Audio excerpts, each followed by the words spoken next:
Hello guys, Oscar here, and welcome back to another tutorial where today we're going to be learning all about this thing and how to build it, how to get infinite fuel in your own world, and yeah, just step by step, you should be able to build this right by the end of the video. Let's get right into it.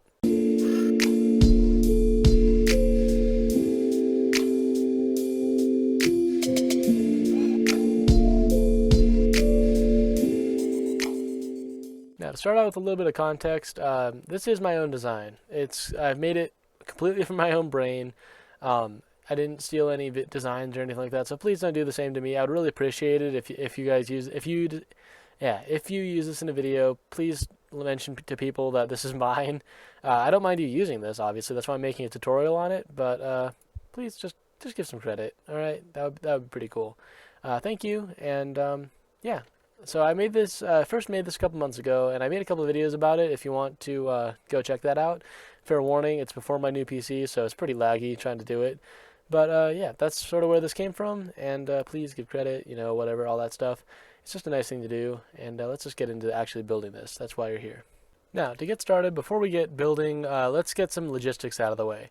This build, if I remember correctly, is 115 by 152, I believe, by 58 blocks. So you're going to want something probably bigger than that if you don't want to build something exactly the same. And I'm looking through here because I can't remember.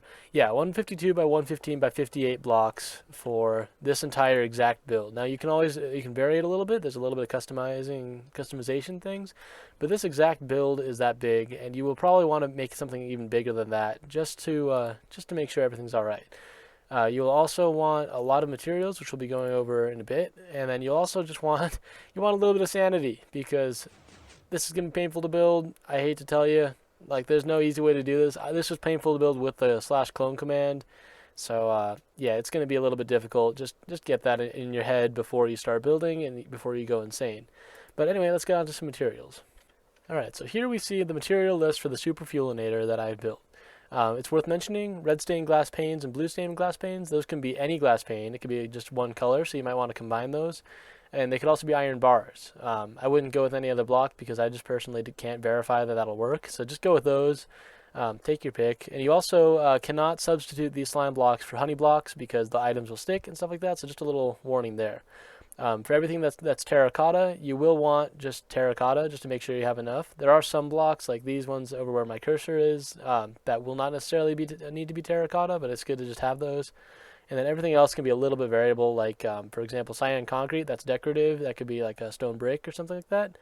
And smooth stone slabs, those could also be like smooth quartz slabs or something like that. So just use your own blocks if you would like, but I'd recommend just sticking with mine just because that's what the simplest way is. And yeah, it's a lot of materials. You probably noticed that. Mostly in terms of dirt and slime, those will probably be your biggest sinks, I guess you could call them, biggest resource sinks, as well as redstone, obviously, because there's lots of that in a redstone build. And it's worth mentioning all these these stone brick slabs and these stripped logs. Those are sort of up to change. You could always make these out of whatever. You could have a completely different storage system if you wanted. But I would recommend just following me if you've never built something like this before. So maybe you would just want to go with this. Anyway, let's just get into the actual building of this thing, right? Why don't we do that? That'd be cool. All right, so to get started, here we are in a super flat world. We're going to start with the storage system, which I'm going to build up my own way. But once again, it's a storage system. It can really go any way. And I'm just going to start out with a little chest. Not one chest, that would not be enough, but I'm just going to build up a little array here. Alright, I've got my little array here. This is 6x3 double chests with hoppers in the back. Really simple. Once again, this could be anything, but you just want to make sure you have that planned out first, because that's probably the easiest way to organize where you want things. Especially if you're building this in a base with a lot of farms and stuff, you might want to just have that oriented and then the rest of the farm just sort of crammed in the back, if that makes sense. It's sort of like cable management on a PC, right? You just sort of want to get the component in, and then you just get whatever else is left. Because this is the only part of the farm you really interact with, so you want to make this looking nice. Speaking of which, let's make it look nice. I'm going to get some logs and some stuff like that that I built up in the other world and just make it look pretty similar. Okay, so this is what I built up. This is exactly the same as the other world, and it looks pretty ugly, honestly. This is kind of just something I threw together in the other world. So hopefully you guys have better building skills than I do on the fly. But you want to have one wall completely flat. Make sure that wall is blank and it's facing in the direction that you want your farm to go. But we're not going to do anything with that wall yet, so you want to actually prepare your storage system to receive items. So I'm going to make a little water stream here, make sure the items are all aligned and stuff like that, and then just do a little like a little bit of testing and just get that already. Yeah, that'll make more sense once well, I don't know. I'm not really making any sense right now. I'm just kind of stuttering as I often do. I'm just going to stop talking now and get building. Alright, this is what I was talking about before. Sorry about that. That was really confusing. But here's what I did. So I got a little bit of a chest here, and you might be like, why is that? Well, the thing is, a chest hitbox is not a full block, and because of that, if you hit an item on the side, it'll go in between the two blocks. So it'll be on this block so the hoppers can pick it up, and it'll be on this block so it slides along the ice. And that gets us something like this. Well, assuming it had enough forward momentum. Dang it. Let me grab that real quick. That's bothering me. But if we do something over here, and if we give it some momentum, which apparently I forgot to do, I can't place blocks either. We do something like this, it'll go right in. Now, you obviously saw I went in before, but I mean, it'll actually be aligned for all of these now. Now, I also did some overflow protection, and I think I strongly recommend that you do this in case you like forget your AFK or something like that, and you get just tons of items coming through. You do not want to crash your world. That would stink. That is not fun. It's happened to many people. Just have overflow. You can get more. So that's always what I do. And then you also want a place for your items to come in. So just keep that in mind, that this is where your items will be coming from the farm, is right here. This is also up to your own interpretation. Do with this what you will. But that's sort of what I'm going to go with this time. And that just gives you some freedom there.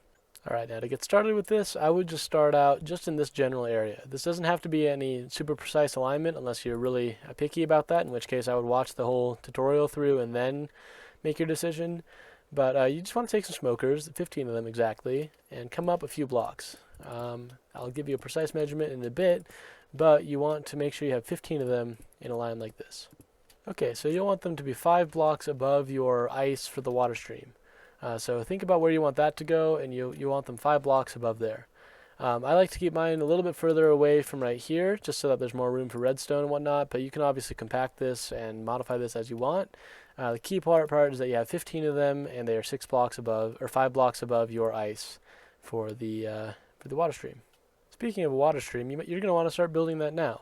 So I'm just laying my path out like this, just where I want it to go, and I'm thinking I'm going to have an item elevator up into a place over here maybe. I think that would probably be good. So I'm just going to come over here like this. This is obviously variable. It can go wherever you want. And I think I'm going to have it go like that, and then have an item elevator like, do I have soul sand? No, I don't. Soul sand. Like right here, and then have it go like this, all the way around. This is again, once it's up to you guys where you want this.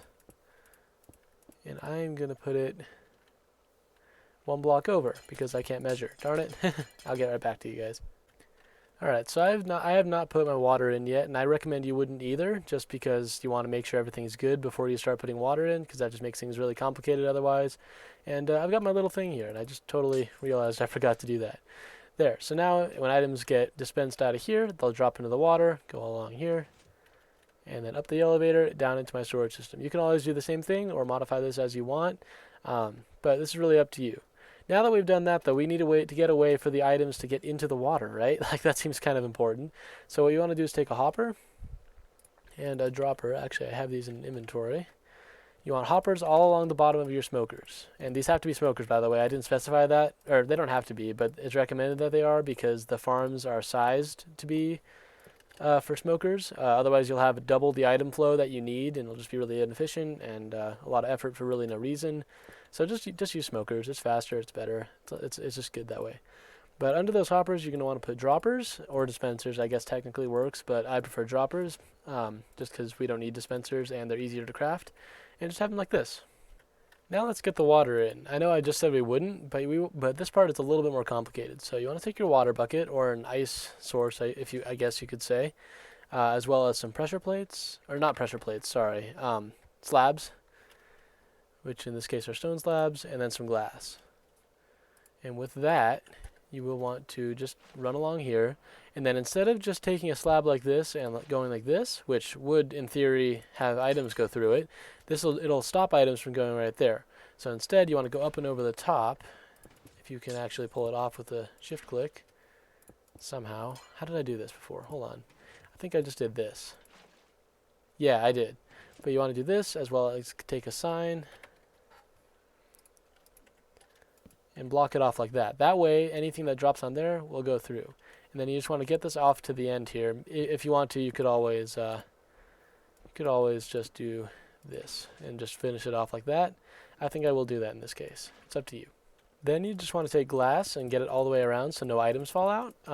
I think if you're standing on like a corner or something, you might pick some up, but overall they should not fall out.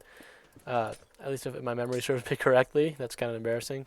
But if my memory serves me right, that shouldn't let any items out, and it should look something like this.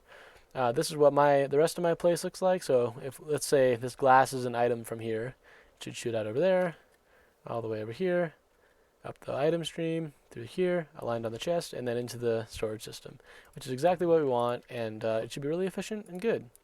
And now our collection system is actually almost done. It just needs some redstone, which will come later. Now this next part is optional. I did it in my creative world because I was testing stuff, but if you want to, you can label your furnaces 1 through 15. This is all up to choice. You don't really have to. It's good for troubleshooting, I guess. You can be like, oh, number 15 needs kelp, so you can go to this side and see it labeled on this side and know exactly which one. But that's up to you. You don't necessarily have to do this. I just like to do so. Now that your smokers may or may not be, labeled, I personally like to do it, like I said. You want to head to the other side, though, and we're going to start working on some redstone there. So to do this, this will be what triggers these droppers. You want to just put some blocks like this, which should fit perfectly, and then some blocks down like this. 2 blocks thick. Hold on, let me get the second block.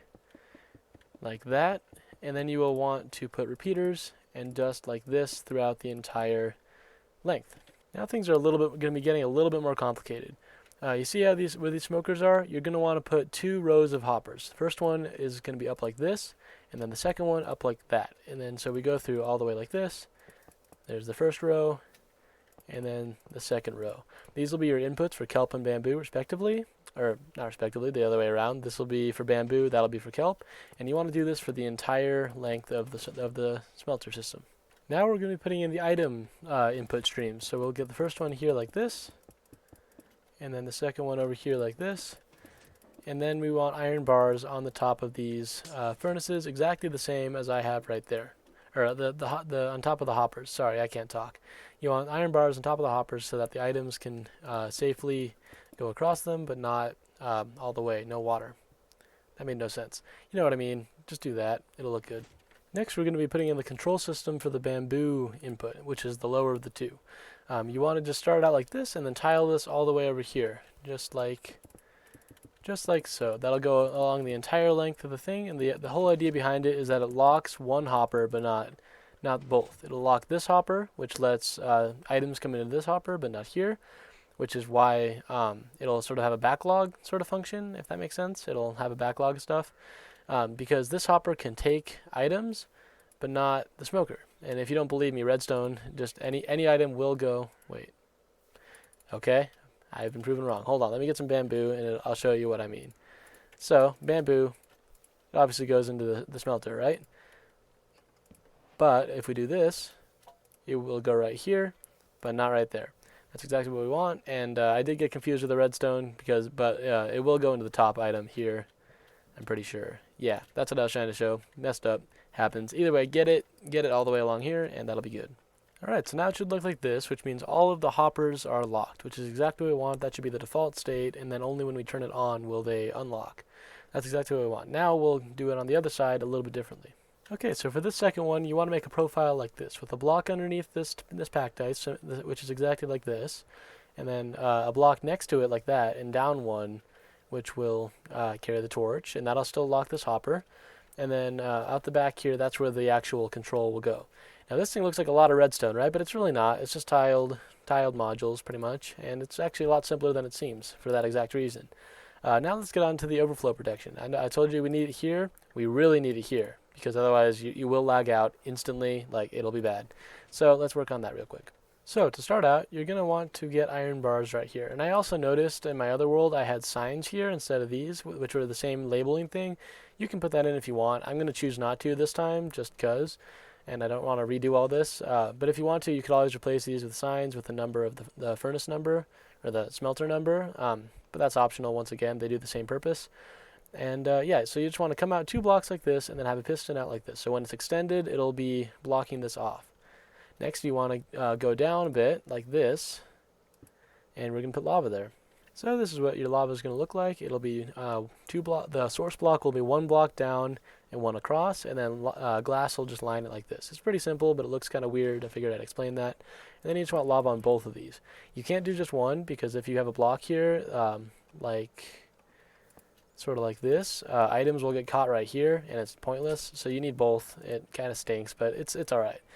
This piston will still stop items, which is the whole idea behind that, and so that'll still be good. Now you want to go to your last furnace in this row closest to your storage system. This will be furnace 15 if you've labeled them, and you want to just come out with a block like that underneath your ice, and then with a comparator output like this going into what a random block, but I like to do it into a redstone lamp just because it lights up. And this needs to be any solid block that's not a redstone lamp. Or any solid block, at least any solid block, unless it's transparent like a redstone lamp. And then you can just put something out like that. This will be both an indicator for this and also the control for this, which is why it's sort of a 2-in-1. Then you want to just take your blocks like this, like that, and you'll notice if we go down here and fill it all up, because it'll have to be full already. We go down there, and then up here, it'll turn on, but it also turns on with anything in this in this hopper, right? That's not what we want. So instead, we want to take something like this and then get a block like that and a redstone torch like this. You could also do what I did in my other world, which is actually what the material list is for. So if you want to do that with this, that made no sense. You can just go like that and fill it up exactly. And then if you wanted to, you could customize this to a certain height with 1 solid stack, but I mean, it's best to just do it with none. You can see now, wait, this is not, sorry about that, guys. You want a redstone torch there. You can, I think I built it a little bit differently in my other world, but you just want a redstone torch with the output there, and then that's all you need. It'll all be good. And you'll see, we can have a stack, we're missing 1, and it still doesn't work. Only then does it actually open, which is a good little control system, and we're going to build it on the other side. So this is what your little lava thing will look like. It's a little bit different, but I like to just line it up with this lava here. We'll just build one out like that, and then you can build around like this. And then, of course, you can also use your piston to orient yourself and just have that 1 block back, or 2 blocks back, and right in line with this. So that's exactly the same as here, and then we'll just put our lava in just like that. So now we've got overflow protection from both inputs. There's never going to be any items stacking up no matter what, and that's good. We don't want to do that because very quickly you will lag out your world, and that'll be bad. Then you can just do your little setup like this. It's exactly the same. No worries there. And then I like to do redstone lamps once again because that means once it's full, it'll light up and it's all pretty and cool. And yeah, cool. Yeah. But anyway, yeah. So now our little overflow protections, those are all completely done. Now what we can do is get our glass up over here just to make the water stream work, and then we can also go on this side and do that. That's what you want to do next. And then, oh, I actually forgot to incorporate this. My bad. We need to actually do one more thing. There we go. Okay, now it'll work. But yeah, so just glass, and then we'll get this ready to have our separate inputs. So to get started for that, we just need to get 2 chests right at the end here, and then have it branch out a little bit. Exactly the same as I did over here, and the same purpose applies. It's just to align the items, and then here it'll go. You want to make sure you have a sign here so that it doesn't, the water doesn't flow and stuff. But obviously you could always just have a single water stream going along there. I like the sign. It looks cleaner, and it's just better. At least in my opinion, of course. That's just me. But yeah, so now our smelter is actually done. Like, we don't have any control systems or logic or inputs, but our actual smelter is totally done, which is pretty cool. But we still need to do a lot of work to get it up and running. Let's get started on that now. So now we're back here. This is what I said was going to be our control panel. And so if we go here, you want a bunch of inputs. I'll list those out here in a second. I totally forgot. Whoops. So yeah, like I said, you would want 8 inputs, and you can replace those with redstone lamps. This is how I do it. I think it looks pretty cool. But you just want 8 of them, and you want them to be separate as much as they can be, so that redstone really has to work. You don't have to worry about redstone mixing and stuff like that, because that would stink. But if I look at if I get some signs out actually, and I look at my other monitor, and I can't talk. Jeez, you'll want a bunch of signs. First up, you want your activate smoker. And that will be underneath or to the side of the lamp that you want to have a lever on. This is how I do it. I like the lamps turning on and off, just like over there. Very pretty. They're cool. So you want that not on your lamp that you have the control panel on. Next, you want a smoking at max capacity, and that will be on the lamp because it's an indicator. I can't. So there, smoking at max capacity. And that means that the way we measure it, that means that this smoker is active, which basically means that all of the smokers are going. This is to show that if you did just start it out of nowhere, from totally cold with no backload, these smokers would slowly start filling up. And so that lamp would not be on if it wasn't all of them. And that's just a little indicator there. I like that. That's always cool.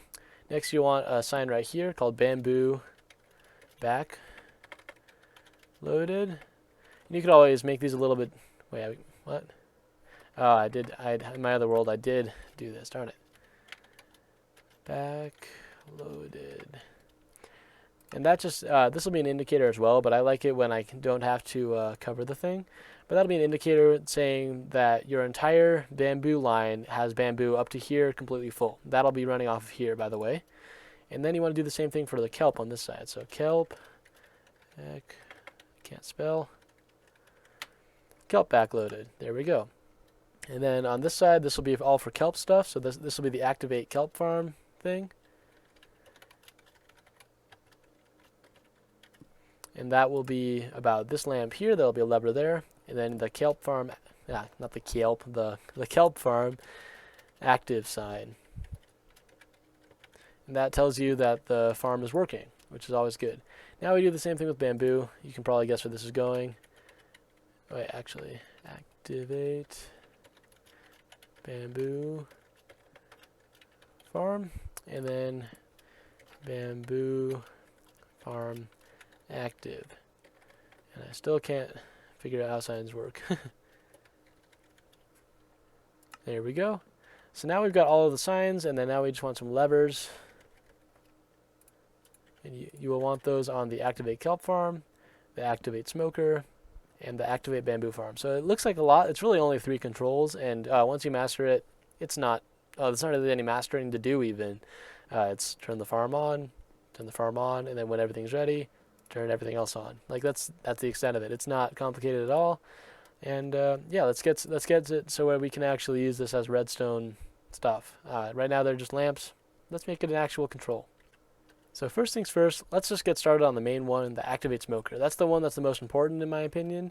And the way we do that is with all of 3 of these inputs. If we go down through here, actually, I just thought of a much smarter way to do this. If you get all these down, you want repeaters there to make sure the signal strength is good. You can go right here, like so, and just link all of these up right here. That'll be a lot cleaner. I'm going to do that. And just have them like this. And you want to make sure that this goes straight back to your lever, like that. So if we do this, we'll just try it all out. Is this going to reach? It does. So you'll notice these are on, and actually, I'm sorry, you don't want to link that up. I totally spaced that out, or spaced that, I should say. You don't want to link the droppers here. You want to just link these 2 here, and now everything is unlocked, so therefore ingredients will be flowing, and it'll all work. And so they're on, off. Pretty simple.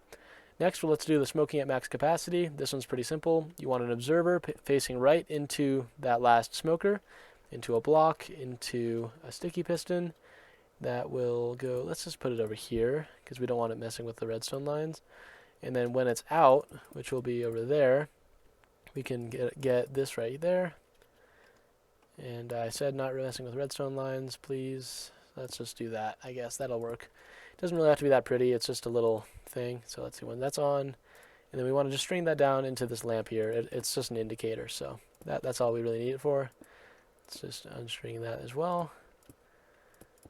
And then let's get this all linked up. And I totally missed it, darn it. There we go, like this. This doesn't have to be that pretty, it just has to reach. There we go. So now whenever that, now we know that whenever this is on, it will be smoking. So right now, since it's not smoking, let's have it on this in this configuration.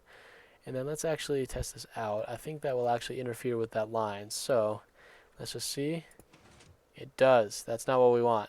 This is why we test things. So let's get down under here and replace that the same way as the others. And instead, to solve that problem, let's go through here. This is all a little bit variable. These could stretch all the way to a place 100 miles away if you wanted. I mean, don't do that. But yeah, either way. So let's try that again now. And now it doesn't interfere. Okay, so that's good. That's what we want. Although it probably wouldn't interfere, to be honest, because this would always be powered already. So it wouldn't really make a difference, but it's good to have them separate. That's just good circuit design. Let's get on to the other stuff.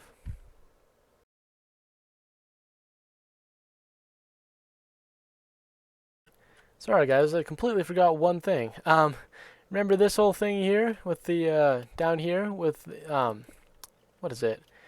With, the dispensers or droppers, you want to start that too. So you want another hopper clock, a third one, and you want to have that just running back and forth like this or wherever you can fit it.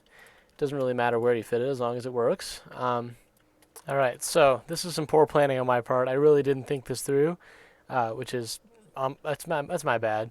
But this is what you need to do. You just need to make a clock somewhere and then get the output of that clock linked up into there. Now the key is that when this turns on, this whole system with the main lever, this clock needs to be unlocked, which is also going to be a challenge in my case because I don't know how to plan things. So you should probably watch this video all the way through before you start building. I'll put a link on there, or a little note on there. But the key is that you want to have this thing shuffle back and forth, and every time it shuffles, it will dispense items from here that are coming out of here. So the dried kelp, essentially. Then it goes to here, into your storage system, and it's basically what's keeping these items clear. Now, it's worth mentioning that once you've stopped the system, it'll keep smoking until everything that's already in the smoker drains out. So you'll have a stack in there probably all the time.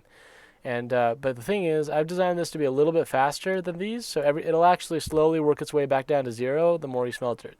And now let's just get this all figured out, and then we'll be good to go with this farm.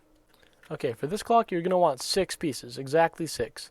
And the reason why that is because with hopper transfer rates and stuff like that, this actually is just barely over the amount of time in seconds needed for one of these to smelt, which is 5 seconds. So basically, every like 6 or so fires, it'll be a dry fire because it'll have gone everything out, which is actually good. It actually works out, like I mentioned before. So if we just send this through here, you can see it start to work. And it's actually going to go twice as fast as it needs to, I just realized. So let's just do a little bit of this. There, that'll be good. And then that'll dispense dried kelp every time it does this. But this can't just go unchecked. It has to be like these other ones with a lever to control it. Luckily, we already have that lever. So let's go down through here. In my case, once again, you really need to plan this out better than I did because that's kind of horrible the way I planned this. Let's do... There's our NOT gate. You need that. So let's do something like this. Alright, so here we go. I linked it from this side, actually. So once this is on, it'll go all the way through here, through the little NOT gate, and then through there into here. So right now it's on, and we can see that it's smelting. And this also is at the same point with all these hoppers unlocked, I think. Why is that not... Does that not reach all of a sudden? Alright, so we'll just do that. There we go. Now all the hoppers are supposed to be unlocked. Right? Like these ones too. Why is that one not going? Man, all of this is going wrong. Why is this all going wrong? Hey. Okay, well, we'll just do this. Why did that get cut off? Alright, well, now it works. And now we know that it will work. And then if you have all your farms on and all that, that should all smelt. I'm sorry this is so poorly organized. I might just re-record this. Who knows? But anyway, that's it. Next up, we've got the bamboo backloaded, which is right here. Once again, if this light's on or if this is active, that means that this bamboo is totally backloaded. And that's what we want right here. So let's just get a little line going out like this, preferably separate. Oh gosh, this is messing with me. Oh god, how do we do this? Alright, let's just do that and have a thing like that. So let's just bring that up over here. This is always variable as well, like I said.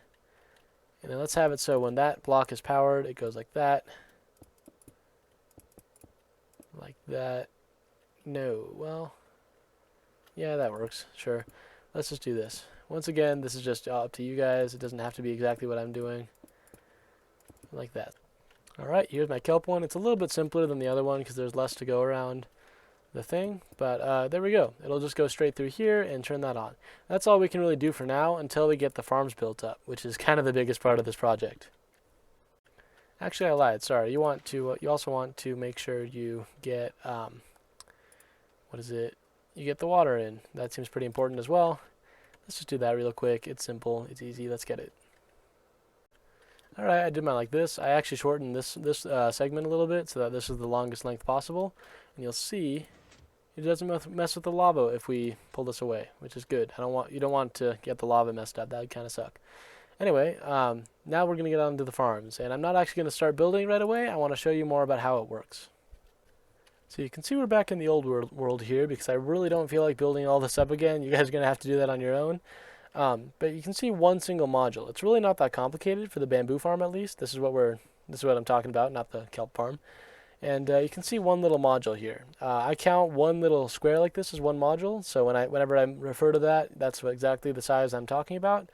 And it's pretty simple. Basically, you want to do six little blocks down like this with torches on either end, as well as 3 blocks up of glazed terracotta so that they don't stick, just like that. And then cover the top also with glazed terracotta, and keep picking up bamboo as you're talking. That's fun. Shows how good this farm is. And then slime blocks all the way on top. Then you want to take the very last block. You want a sticky piston with a block next to it. This could not be, well, this one has to be terracotta. This one could be just a random solid block. Yeah, just have that. So now when this gets powered, the piston gets fired and harvests your bamboo. You also want glazed terracotta underneath it like this, if that makes sense.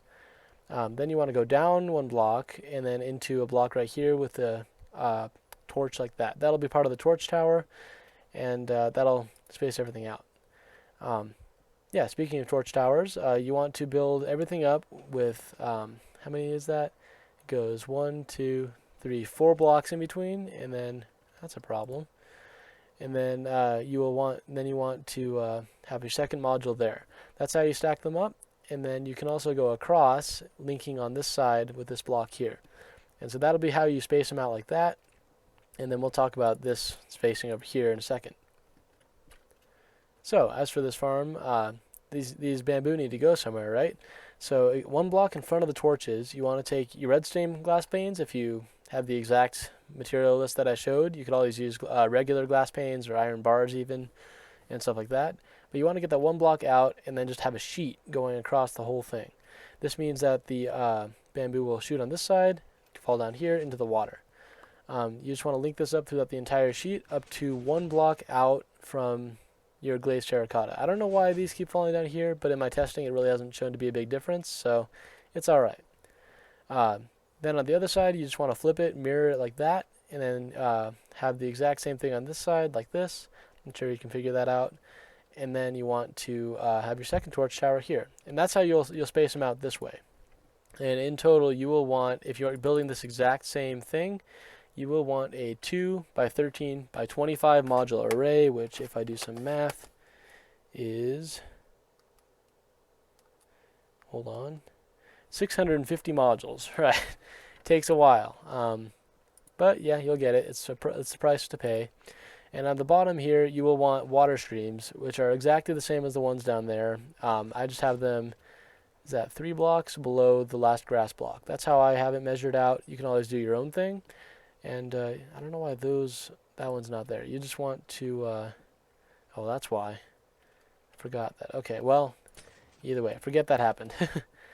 Yeah, I totally forgot about doing that. Either way, that'll just waterlog this block with the thing in front of it. Go down like this. And the same thing happens here. That allows the items to flow through all the way, and it all works out. On the bottom, you'll want a sign like that with the glass, and then fall into another water stream. It's pretty self-explanatory. I'm sure you guys can figure that out on your own. Whoops, that's not what I wanted to do. Hold on. And you will want 650 modules. Either you could always do it exactly like this, or you could take half of it and put it down here. You do the math. I'm sure you've done volume, length times width times height. You can always figure it out. Now on to the kelp farm. If that wasn't enough information, feel free to comment. I'm not sure how much you guys need, but yeah, just tell me what you need, and we'll get on to the kelp farm now. This one's a little bit more complicated. Even though it's a little bit more complicated, you guys can still figure this out. The way I did this is I took this block here and brought it up at 2, and then I'll just tell you guys how to build this pretty much from scratch. So to build the first one, you want dirt going all the way across. This is a 15 block long thing. And then you will want ice here. I'm going to turn off this farm. It's too laggy for me. Sorry. And then like I was saying, sorry, we'll just get some packed ice up on top like this. This will be what the kelp flows onto. And so you want to take a sign to stop water and get it all the way along here, which will take a little bit. It'll be pretty tedious, especially across the entire farm. But it has to be done. It's a small price to pay, honestly, to get this done. But you want to take this all the way across and then get some blue stained glass or whatever color or whatever, anything that I've talked about, and just put it as a sheet in front of it. This is very similar to the bamboo farm in its purpose and what it does. This glass will go 1 block in like this on the ends, and then also 1 block out to the side like that, and that'll get everything good. English, yeah, that was descriptive. Anyway, then you want to cap off the ends like this with whatever block of choice you have. I like this color a lot. I think it looks good with the blue. And then you just want to take some more of these blocks. Sorry, I totally spaced out there. Some more of these, as well as some pistons, which will be breaking your kelp up like that, all the way across to the end. Then you want to get your water in on the bottom. This will be where the kelp is growing. And you want that like this, and then kelp on the bottom. Pretty simple. Now this is where it gets pretty cool. Now you want to put water on the middle block here, and you'll notice it doesn't seem to work, but it will. Once these pistons fire once, it'll actually make this over here. And speaking of pistons firing, you want to put blocks that are solid all the way along here. This will be for your redstone. And then it'll go 1 more outside of there, like this, and then this is just because I'm extending it upward. And then you will want a redstone torch like that, I think, right? Yeah. Just realized my farm was messed up. Sorry about that. Anyway, yeah, you want a redstone torch on there, and it'll probably be, if this is your first module, it'll be powered. So you'll want to put another one down like this, because you don't want them powered, so that your farm can actually grow. And then you just want to extend out the redstone like this. And you'll see, it actually works now. So when it fires, it'll break all the kelp, pushing it into this water, which will then have it against here, and it'll fall down there. Now, just for making it pretty, you actually do need this though to get it to work here. You just want to put the slabs on the top, and then you'll be done with 1 single module. Now to link these modules, you kind of saw already how it works going upwards. You just put another block like this, not like that, like this, and then another block like that, and then that'll be your block right here. So you can build it down like that. And then to connect it to the other side, you just want to, well, that works actually, yeah. You just want to build this out like this, 15 blocks, and then you can build it down like this. So that'll be up and to the side. How do you go forward? Well, you do the same thing as you do over here. You just mirror it on the other side with this block here. It's not really that complicated. Also, you do want these to be linked up. Sorry, I didn't realize that I didn't do that. But you want a solid sheet like that. These ones are a little bit better. You don't need a huge amount of arrays or a huge amount of modules to get as much kelp, because kelp burns at a fourth, or it doesn't burn, it cooks at a fourth the rate of the bamboo, especially with the smelters or the smokers. So you don't need nearly as much. So you only need a 6x20 array, or a 2x3x20, which is how much? 120 modules. So however you want to splice that out, you can just do that. And that should fulfill the needs of this farm as according to my testing and math and stuff. And those are your 2 farms. It's really not that hard, just tedious mostly, especially this one. I just don't even want to think about building that one in survival. But yeah, no, it's not that hard, and you guys can definitely do it. Now we just need to get these all redstonified. The first thing you want to do is go down to your torch towers and connect them all with repeaters set to 4 ticks. The reason that you need this delay, well, you don't really need it, is actually for lag and also for efficiency. For the hoppers, they have less of a load when it's all spread out, and it also just makes your whole farm run a little bit better. So it's always a good idea to have a huge delay between them. But that's simple enough. I'm sure you can figure it out. Just repeaters on the inside here, hitting the blocks like that, and then yeah, that should all work out. This is the same for both farms, by the way, not just the kelp farm. And then those run all the way back, sort of towards your starting area, depending on where you want to build the redstone. Okay, so pretend this is the torch tower. It wouldn't be this close, obviously, because it's right on the farm. But pretend this is your torch tower, and you want to start out with a comparator like this, a hopper like this, and then a dropper like this.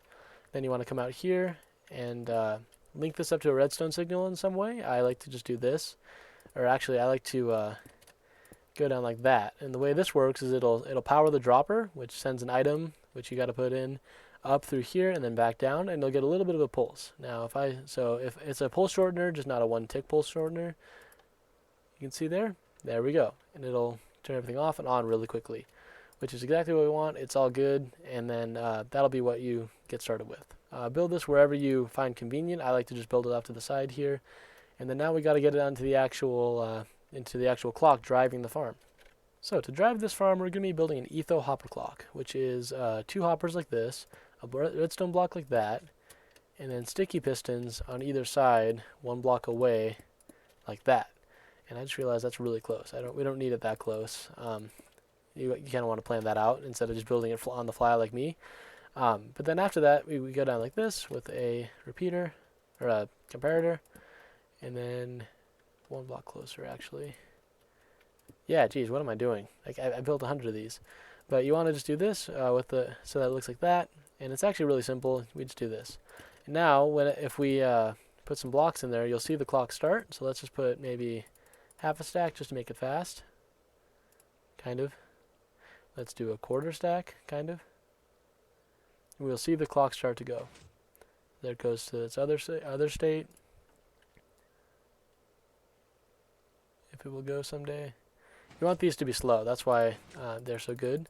You could always do, if you wanted to, you could always do 1, which would totally lag out your world and be bad. Don't do 1. I'll tell you the exact amount in a bit. But first, we want to get the actual control system down. So what you want to do is take a block like that, and a repeater, or a redstone dust or something, like this. I prefer a repeater personally. And then you want to just get that unlinked with this, by the way. This redstone dust needs to be unaffected. And then just link that to one of your levers. So this will be the kelp farm, right? So that'll go right here, like this. So if we start that,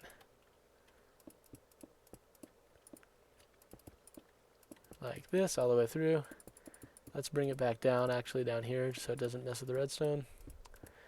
Like this, and then before you actually get all comfortable with that redstone line, we do need to invert the signal, because it's a hopper. And when it's on, it'll actually turn the hopper off. So what we want to do is take something like that, and there we go. Now it's off because the thing is on, and that means the hopper will be shuffling items back and forth, and the clock is on.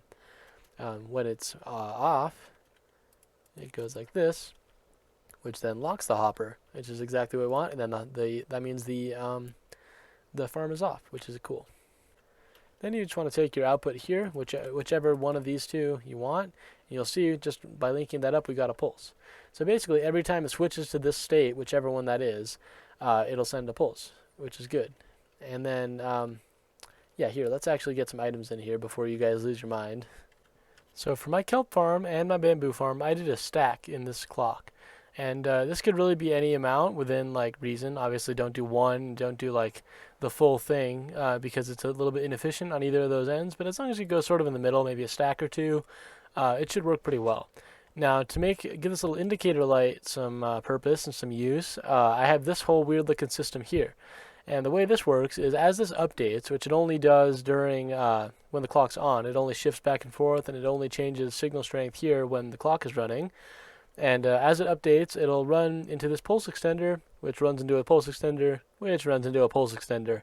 And all 3 of these work together to continually stay powered as long as this thing is running. Now I've tested this for a while because I had some issues with it, and it should work pretty well.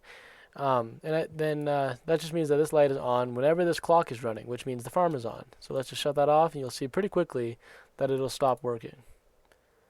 Well, fairly quickly. It's not the most fast thing in the world, but you can see here it's not working, right? And then eventually it'll just stop. Yeah, it stopped already. I wasn't paying attention. So this thing works. Turn the clock back on, and pretty soon it'll update again, and it'll start up. Pretty simple. Now we just need to build this on the other side. And there we have it. Now we have a bamboo farm, in theory, a bamboo farm working as well. Now I realize I didn't mention it for the other one, but I need to give you guys an actual count. So after this repeater, you want a set of 2 length, I guess 4 comparators. I guess that's a better way to describe it. You want a 4 comparator extender, which then runs into an 8 comparator, or a 7 comparator. What is it? Totally forgot the name of it. Signal. What is it? Pulse extender. That's what it is. Pulse extender. I knew I would get it. Yeah, you want a 4 and then a 7, and that should be good. That should lead it, so that's always there. This is always optional. I mean, you can always just trust that the lever's accurate, which it probably is. But and once again, I forgot to do the stupid what is it called? I forgot to do the NOT gate. There we go. You want to make sure you do that. But yeah, so there, now it should be good, and in theory you'd have huge farms built up with the numbers that I gave you guys before. And then the last thing you need to do to make sure that this thing works is to just extend your water stream out to whatever input this is. And with that, everything should be done. So your farm should look something like this. I mean, I don't expect it to look exactly like it. I mean, it's all up to sort of change. But this is what it looks like when it's in action, when you have all the levers flipped and stuff like that. Or at least the farm levers, apparently. I forgot to do the actual starter. There we go. That should all be active. And you can see right here, everything started smoking. And then I forgot one thing.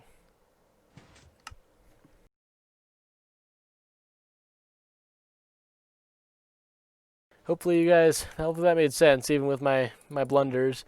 So anyway, leave any questions in the comments. Yeah. So anyway, thank you guys for watching. It really does mean a lot to me. And if you haven't already, I'd like to ask you to consider subscribing. And that's all I've got time for today. So I'll see you guys in the next one. See you later. Also, I should mention, this thing gives a stack of dried kelp blocks every 5 minutes. Pretty awesome. Good luck. You might need it after my tutorial. Yeah, see you later.